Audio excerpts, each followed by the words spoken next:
Nah, untuk memberkahi pembelajaran kita hari ini, alangkah baiknya kita berdoa terlebih dahulu. Ketua kelasnya siapa? Ya, sekarang silakan dipimpin doa-doanya ya. Doa dimulai. Bismillahirrahmanirrahim. Rabbi sholli sadri wa yassirli amri wa hlul 'uqdatam min lisani yafqahul qawli. Nah, hari ini ada yang tidak hadir. Ada Bu. Siapa? Iya. Widya, kenapa? Masih. Iya, yang lain? Yang lain dari semua ya, buat dari semua selain dia keterangannya sakit. Nah baik, minggu lalu kita sudah belajar mengenai apa dan masih ingat? Teks prosedur Bu. Iya, Syifa, apa itu teks prosedur masih ingat? Teks prosedur adalah teks yang berisi langkah-langkah. Oke, baik. Teks prosedur adalah teks yang berisi langkah-langkah. Nah di dalam langkah-langkah ini terdapat susunannya, pengerjaannya. Misalnya kita membuat Indomie. Setelah kita membuat Indomie itu, atau sebelum kita membuat Indomie itu ada langkah-langkah yang terstruktur sehingga Indomie itu menjadi sebuah makanan yang kita. Nah baik, jika minggu lalu kita sudah belajar mengenai teks prosedur, maka pada pertemuan ini kita akan belajar mengenai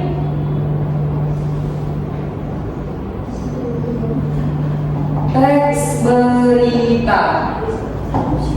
Nah, ada yang tahu apa itu teks berita? Ada Bu, teks berita itu untuk menyampaikan suatu peristiwa. Oke, yang lain ada yang tahu? Teks yang menyampaikan informasi. Nah, baik, betul ya. Nah, teks berita adalah teks yang menyampaikan suatu kabar atau suatu peristiwa secara faktual dan aktual. Nah, faktual artinya secara nyata dan aktual artinya sedang hangat atau kejadian yang terkini. Nah, di dalam teks berita ini berisi juga ada tujuan dan fungsinya.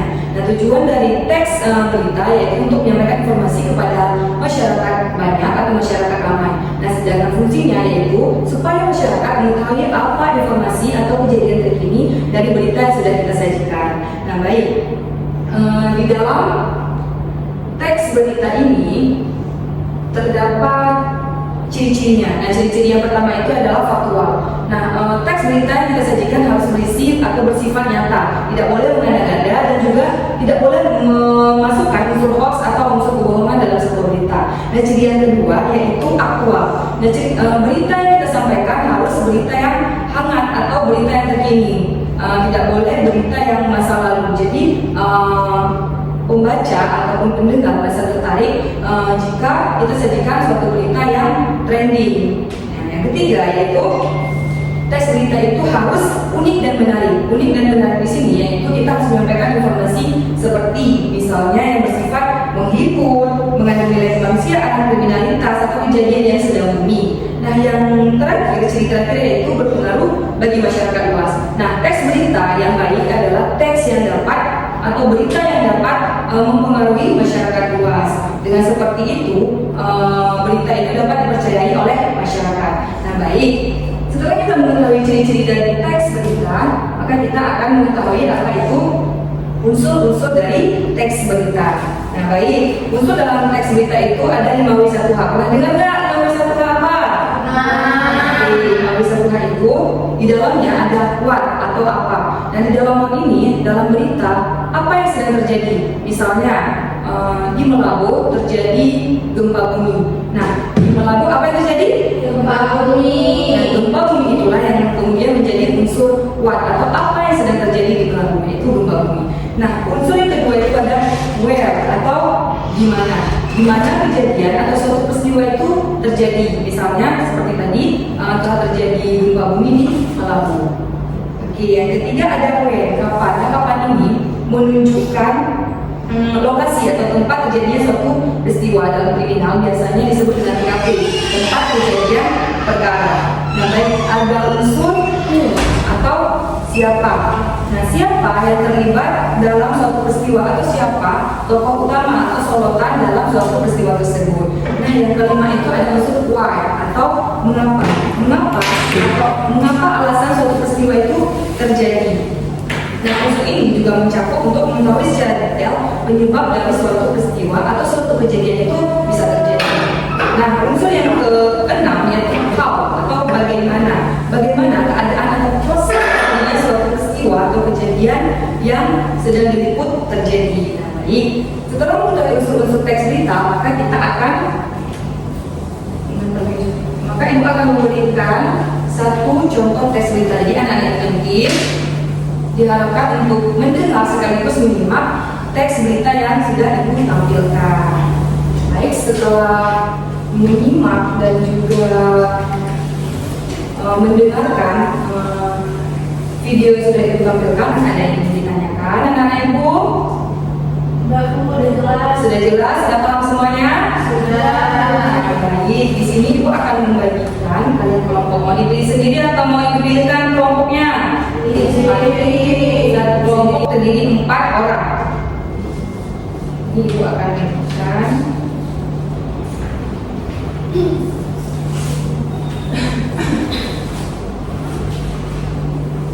Oke, baik.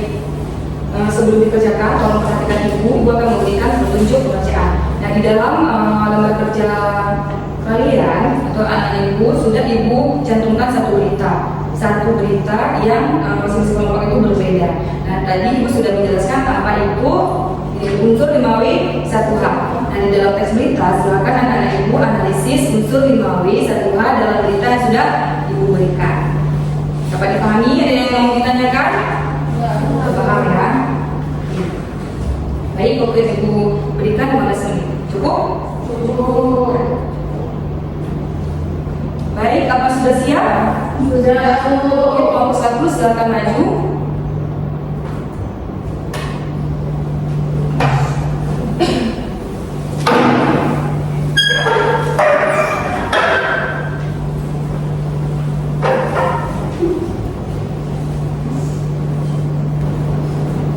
Beri tepuk tangan buat kelompok 1. Oke, kembali. Kelompok 1 sudah maju. Kemudian giliran kelompok 2 yang maju. Silakan.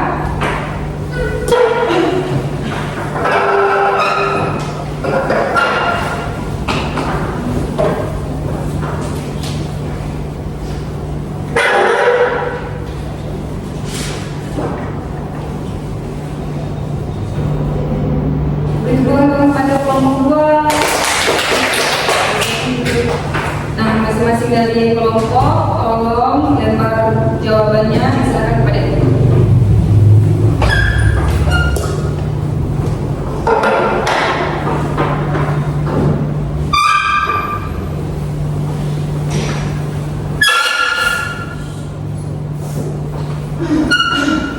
Nah, dari pembelajaran yang sudah kita pelajari pada hari ini, siapa yang dapat memberikan kesimpulan? Ya, Bu. Ya, apa Cipa? Teks berita itu adalah laporan aktual yang harus mengungkap unsur dalamnya yaitu 5W 1H.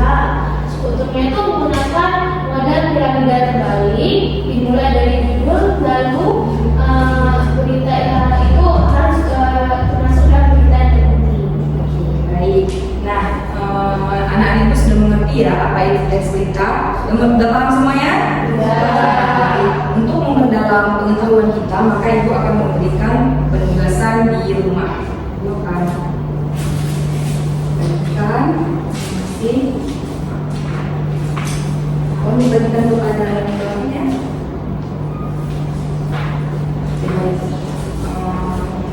Petunjuknya ibu sudah siapkan itu pilihan tanda. Jadi kalian anak-anak ibu sekalian boleh dibulatkan pada bagian yang benar atau disilang pada bagian yang benar.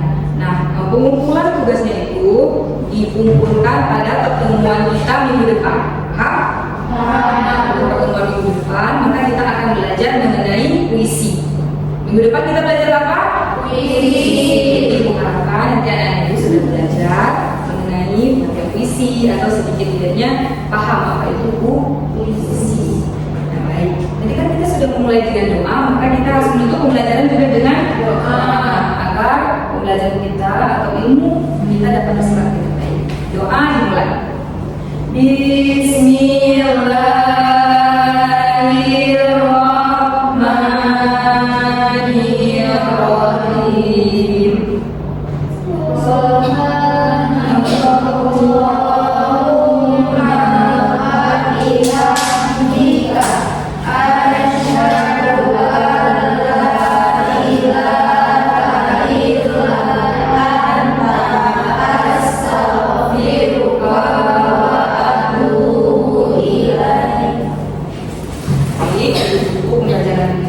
Assalamualaikum warahmatullahi wabarakatuh.